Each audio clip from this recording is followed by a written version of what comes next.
എന്തായാലും ചേട്ടാ I M so happy for you. എന്തായാലും പരിപാടികൾ ഷെയറാവട്ടെ, ഞാൻ വിളിക്കാം.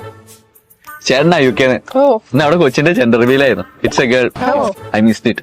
സാരല്ല, അതോട് സമാന കളർ പരിപാടിയാണല്ലേ എന്ത് ജെൻഡർ റിവീല്. അതാണ് ഫ്യൂച്ചറിൽ നമുക്കും വേണം ജെൻഡർ റിവീല്.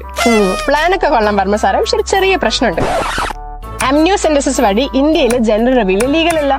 വീണ്ടും ഓരോ കടിച്ചാ പൊട്ടാത്ത വാക്കുകൾ പറ എന്താ അത്? എടാ, അമ്നിയോസെന്റസിസ് എന്ന് പറഞ്ഞാല് പ്രഗ്നന്റ് ആയിരിക്കുന്ന ടൈമിൽ അമ്മയുടെ യൂട്രസിനകത്ത് ഒരു ഫ്ലൂയിഡ് ഉണ്ടാവും. ആ ഫ്ലൂയിഡ് എടുത്തിട്ട് അനലൈസ് ചെയ്തിട്ടുണ്ടെങ്കിൽ ഈ ചൈൽഡ് ഉണ്ടല്ലോ, കുട്ടി, അതിന്റെ ജെൻഡർ ഏതാണെന്നും അതേപോലെ തന്നെ അതിന്റെ എന്തെങ്കിലും ജെനറ്റിക് ഡിസോർഡേഴ്സ് ഉണ്ടെങ്കിൽ അതൊക്കെ കണ്ടുപിടിക്കാൻ പറ്റും. ഈ അമ്നിയോസെന്റസിസ് ഇന്ത്യയിലെ ലീഗൽ ആണ് കേട്ടോ, പക്ഷെ അതുവഴി ജെൻഡർ ഐഡന്റിഫൈ ചെയ്യുന്നത് ഇന്ത്യയിലെ ലീഗൽ അല്ല. ഇതെന്തുകൊണ്ട് ലീഗൽ അല്ലാതാക്കിയെന്നറിയോ? ഇല്ല. അതായത് ഈ ജെൻഡർ ഐഡന്റിഫിക്കേഷൻ വഴി പെൺകുട്ടിയാണെങ്കിൽ അബോർട്ട് ചെയ്ത് കളയുന്ന ഒരു പ്രവണത ഉണ്ടായിരുന്നു പണ്ട് കാലങ്ങളിൽ. അതുകൊണ്ടാണ് ഇത് ഇന്ത്യയിൽ ലീഗൽ അല്ലാതാക്കിയത്. അല്ല, നീ ഇതൊക്കെ ഇവിടെ മനസ്സിലാക്കിയ? ഇത് ഏറ്റവും ഇമ്പോർട്ടന്റ് ആയി വരുന്നത് +2 ബയോളജി സ്റ്റുഡൻസിനാണ്.